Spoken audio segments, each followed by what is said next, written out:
think we are live. Hello, all, and welcome to the Macon Management Show. This week, we are going to be diving into communicating with your team.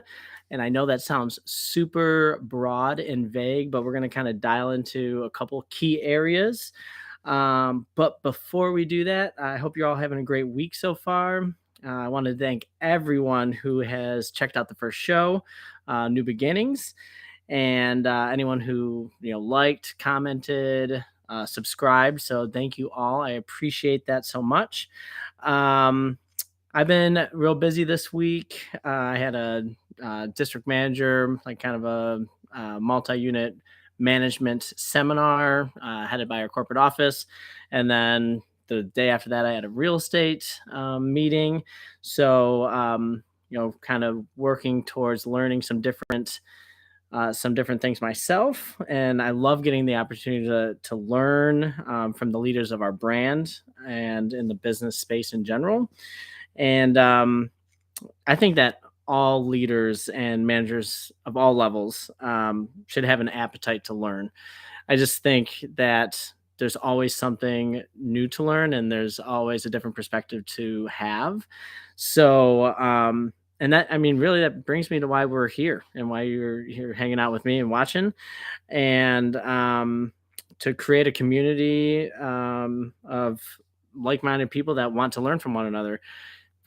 I'm here to offer my perspective on questions that you might have, but also I can learn from you guys because there are going to be situations that you guys have gone through that I can gain insight from. So it's not a one-way street. This is not me talking to you as the guru. It's a two-way street where I want to build that relationship with everyone on here. So um I'm excited. I'm excited to be here tonight and episode 2. So we got a little bit of the first show jitters out of the way last time, and maybe a couple here still today. But yeah, we're here. We're here. We're live. I'm excited, and happy Friday Eve. And um, if while I'm thinking about it, if you're watching, drop where you're from in the comments, what state or country, if this is getting to a different country, which would be super cool. Um, but communicating with your team, let's just kind of dive right in. When someone says communication in the business world, it's so, like I said, it's vague, it's vast. Oh, you have to communicate.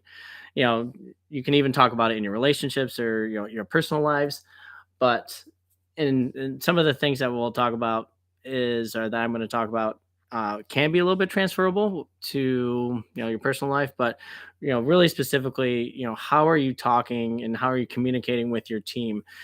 um there's a lot of different communication styles, I think, and there's not necessarily one that is the perfect avenue to communicate.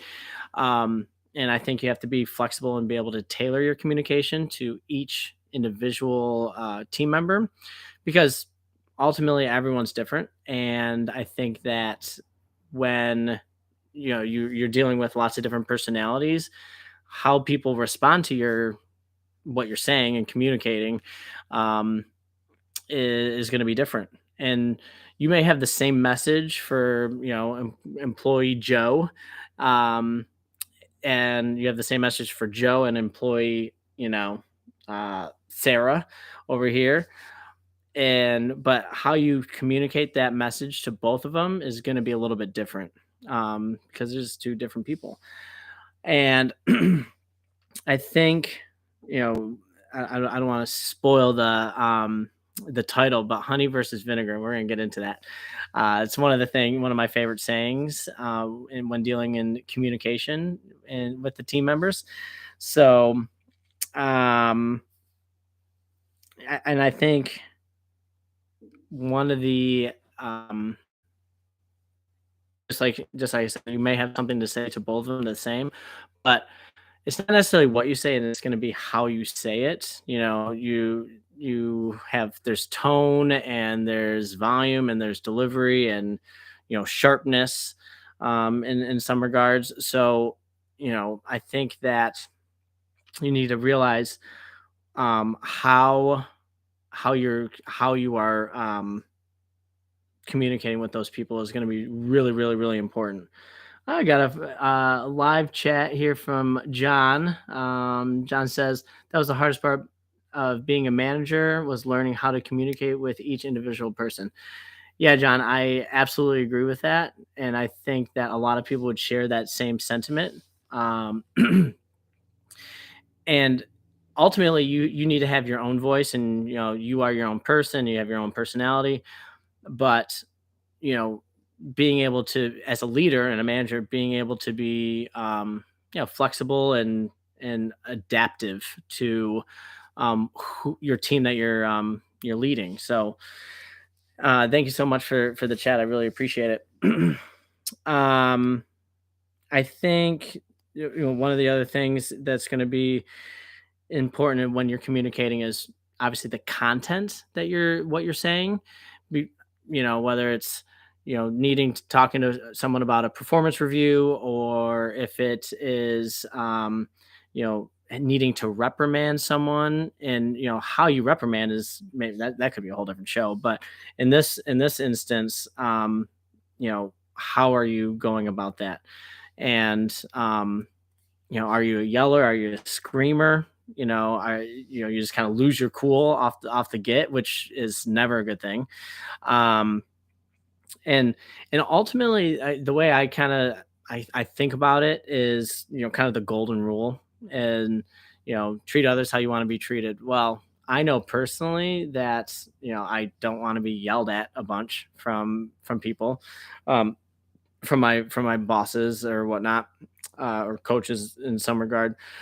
However, um, I think there's when you are getting yelled at, or you need to talk to someone about whatever the topic is that has frustrated you. um, I think there's a proper way, or a different avenue to go, and that's that honey versus vinegar. um, we'll talk a little bit about it, and then we'll loop back. But when I believe that you're going to get your best results with your team members when you communicate with them, when you do it with honey instead of vinegar.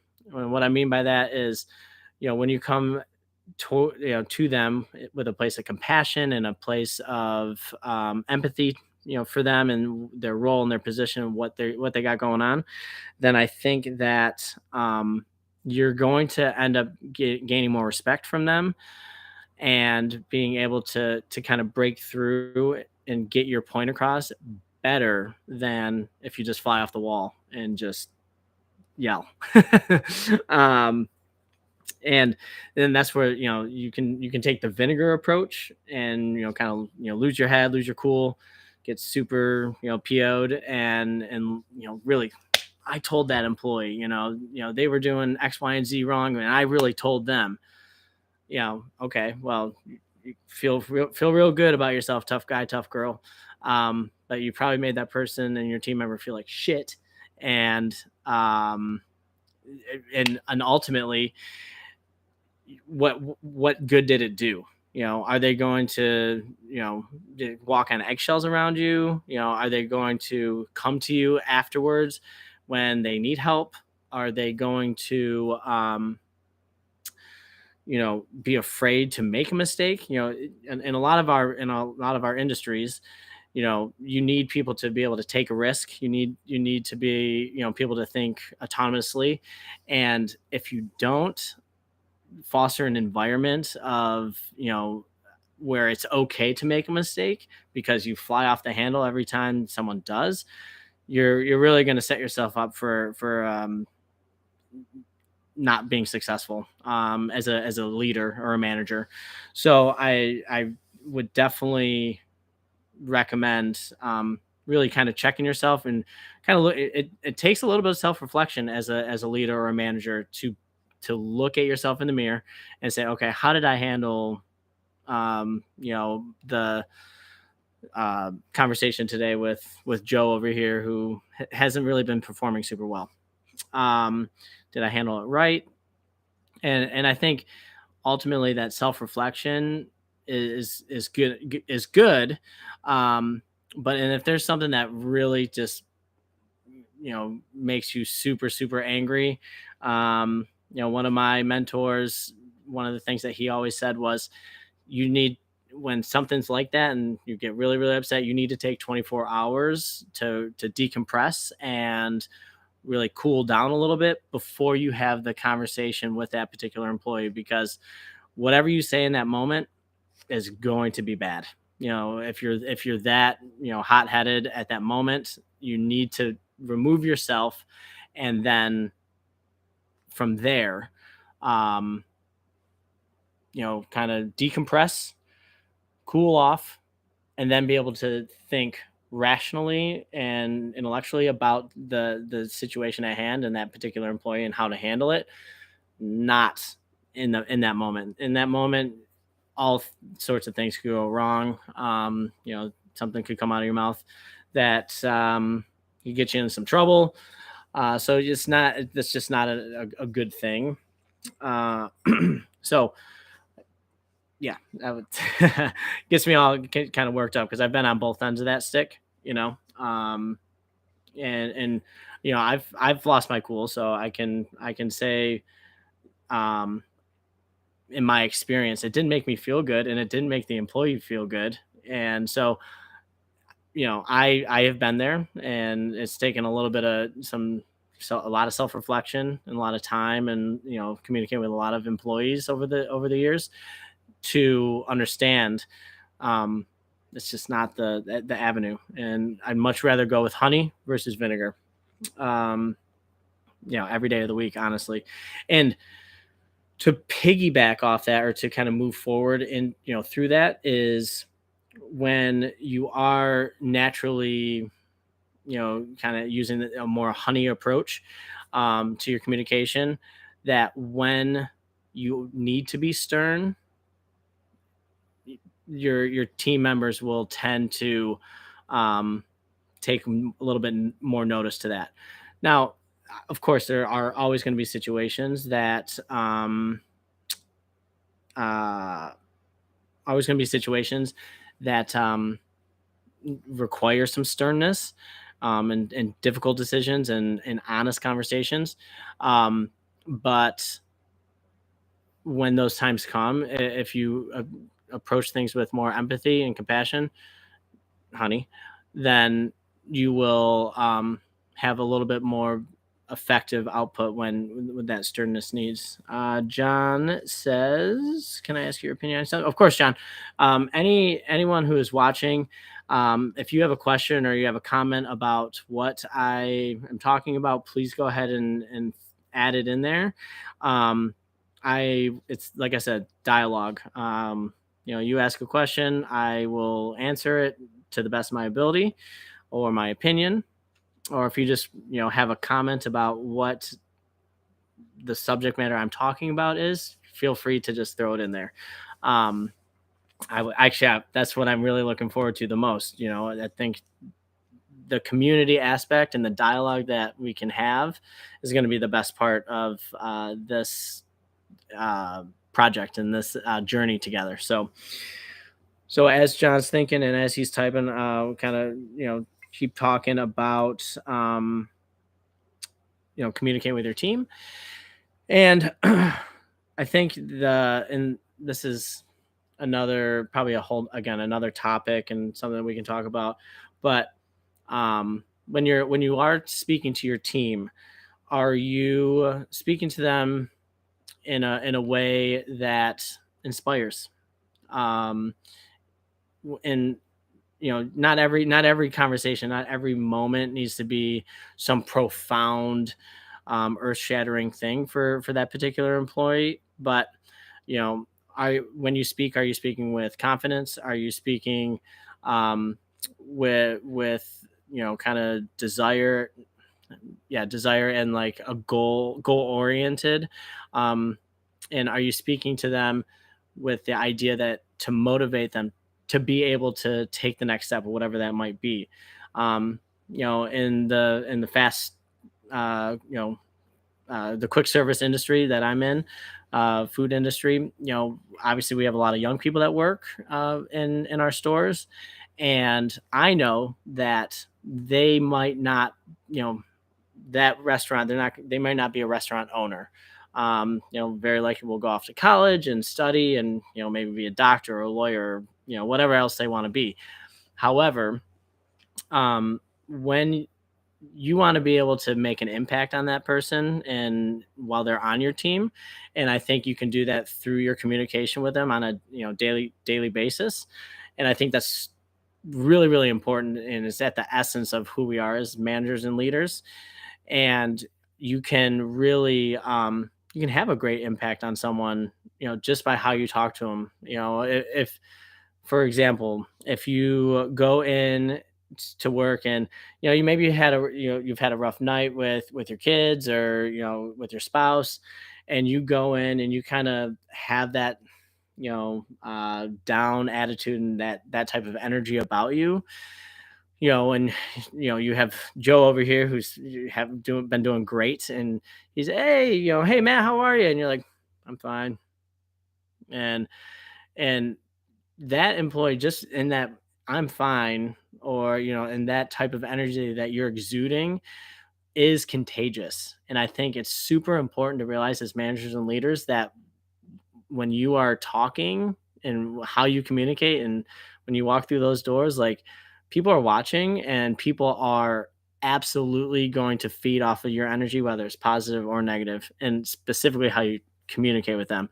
Because if you're in a bad mood and you're like, I'm fine, and but Joe really has a great idea for a project, or something to really innovate your company or your team, do you think Joe is going to want to talk to you about that? Probably not, on that particular day. So, and I know, a lot of people say, well, you can't have a good day every day. Correct. And I can understand. I've been there. I can empathize with that. But just really making sure that you're putting that good energy into your members as you communicate with them. You're gonna get a lot more back from them as well. John says, when you have a situation where you can't wait for the cool off period and it needs to be addressed on the spot, as on the spot coaching moment, would you still collect your thoughts beforehand? Yes, I would absolutely still. I mean, when you say the decision and something that needs to be addressed on the spot, um, unless it is dramatically going to affect your business at that very moment, even a 5 minute cool off period will be a whole lot better than speaking, you know, bing bang, like, right. It'll be a whole lot better to, take 5 minutes, step away, quickly cool off. And it takes practice to be able to do that. But even in those 5 minutes, you'll be able to better and more rationally handle the particular decision or the situation at hand. Um, and I love that you said coaching moment. I think we're definitely going to talk about coachable moments, probably on another episode. But when it is a coaching moment, again, how and unless it's, again, something super egregious in your company and in your business, I would strongly recommend trying to take an approach where to be understanding where they're coming from and maybe hear their side a little bit, and then kind of navigate through whatever the issues are. It's a great question, John. Thank you so much. Um, it's always good for a Friday Eve. um, I love the questions. I love them. I can't wait to have more of those. So we talked a little bit about a lot about honey versus vinegar. We talked a little bit about your energy and what you put into your team members, and I think that's another aspect about communicating, and is when you do so, what you put in is what you're going to get out. So if you're negative, you're very likely going to get a negative output. back to you. If you're a yeller and a screamer, you're going to have employees just shut down completely, which is not a good thing when you're in a team environment. You also, yell and scream, you're going to ostracize um, that particular team member. And so I think, how you're talking to them, where and when you're going to talk to them, super important. Um, and just to, because ultimately you picked that person for a reason. They're on your team for a reason. And again, another episode where we can talk about, hiring, firing, how do you recruit top talent. We can talk about all those things, but um, you saw something in them at some point, and realize that mistakes happen. And so um, I think that's going to be super important for anyone in a leadership capacity, and to foster an environment of trust between you and your team members is kind of, you know base number one. How do you create trust? And good communication is paramount to that. um and um Raven says, what happens when you have a constant vinegar type employee and the lone employee who brings down the whole, and that particular employee brings down the whole team, I think is what she's meaning there. um is so it's a great question, honestly. Thank you, Raven. So I think that when you have a problem employee, and this is going to be another this is going to be another I have it on my list of topics that we're going to talk about on the show, is how to deal with problem employees, and in this particular case, a negative employee or a vinegar type employee. um so without spoiling too much of that particular show, um I think as the leader in this setting, you know I think you can, if they're constantly vinegar, there's a reason for it. And some people are just, that is their nature. They just have, there's kind of a blah outlook. They're a glass half empty type person. Um and it takes, there's lots of different team members, or lots of different types of people that make up a team. Um the problem is when the negative person is bringing everyone else down.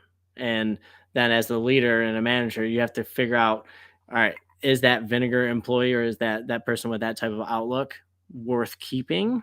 And is that someone that um, is still bringing value to our company or our business? I think it's super important to kind of analyze that. And um, one of the things that actually perfectly segues me into, communicating with your team member, that, the hard conversations. And, you talk to a lot of managers, a lot of, district managers, someone that's overseeing multiple locations, or, multiple teams.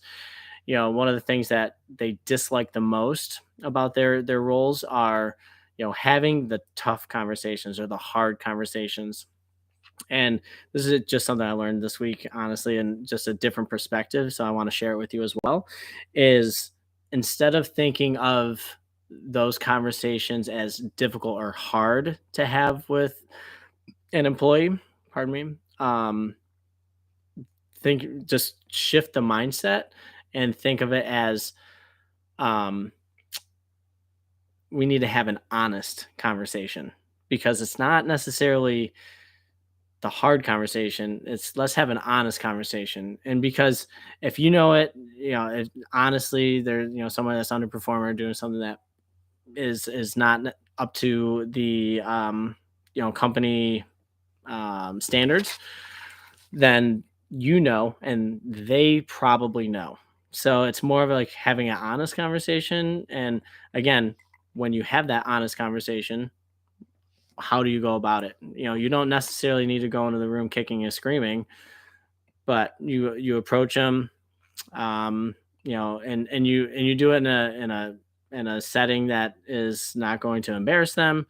And I think you can kind of get down to, and remember, you can have empathy for someone that is not doing great. um Fortnite gang just said, how do you keep your employees feel like they're not stuck in one position or role within your company? If they feel that, if they feel that way, maybe, but they are not. Okay. Fortnite gang, thank you so much for the chat. I really appreciate it. Um, the question. So how do you, I'm going to read it one more time. How do you keep your employees feeling like they're not stuck in one position or role within your company if they feel that way, but they are not. Okay. So, so I really, we're going to kind of loop back a little bit about the communication and about, how, and when you're talking to your employees, when you talk to them in terms of like, are you inspiring them? Um, I really think that as a leader and a manager, um, it is our jobs to, and part of our roles is to be able to motivate and inspire those particular employees. And I think you can start by highlighting what they're doing really well. It's very, very simple for, and, again, another show, but it's super easy to find faults in employees. When you've been doing the same job or within operations. So it's very easy to find mistakes or faults. So I challenge you to then really look for the things that they're doing really well, and highlight those to them, and to your team. Maybe it's in a group email or a group chat. Hey, such and such did such a great job running that shift yesterday, or great job on the project. Such and such. So I think outward um, praise to those employees, and will go a long way. And I think that it's not stuck in the same position. And I think painting the picture, and I think honestly, you as a leader and a manager, or business owner, um, I think you really need to be able to paint the picture for each particular employee and what their path looks like within your organization. I think it's super important to look.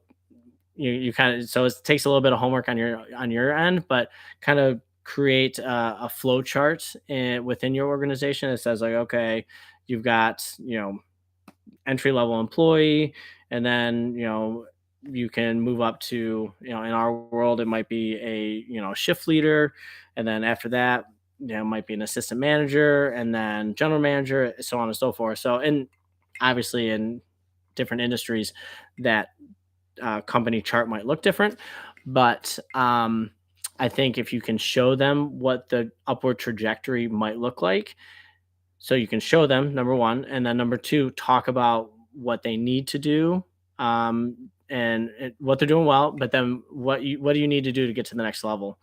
And you always talk in terms of that. Even when you know they let you down a little bit, or they make a mistake, like, hey, I know that you're definitely better than this particular instance. Like, I know you made a mistake. It's okay. I'm here for you. I'm here to pick you up. But I believe that you have the potential to go up, to this next level, and always talking in terms of that, being able to move up. So um, it's very simple for, all of us are busy, all managers and all leaders are busy. So I think it's just important to, you know, be mindful of remembering each particular employee, and knowing them and knowing what their goals are. If they want to go up, that's how you need to talk to them. That's how you have to communicate with them. So great question. Thank you so much. Um, oh, this is a great show. I'm loving it. I'm loving it. I'm having so much fun. Um, so I think, I mean, I don't, unless there's any other questions. I think we really hit on a lot of great topics tonight, and When I watch it back, I think we'll be able to pull a little bit of the content from this and be able to segue into another show. So I am excited about that. If you haven't done so, smash a like on the video, hit the subscribe button. I would so much appreciate it, and I thank you for everyone's time and watching it. I hope that you gain some insight, some knowledge that you may not have had before. And I really appreciate everyone who threw a chat in the live, because again, this is about you guys, and it's about a two-way street, and being able to really learn from each other. And always going to end with the quote of the day. Can't forget that. So this is by Brian Tracy. It says, "Your ability to communicate with others will account for fully 85% of your success in your business and in your life." Don't let that sink in. 85%. It's pretty incredible. So thank you all. I appreciate you, and I will see you on the next one.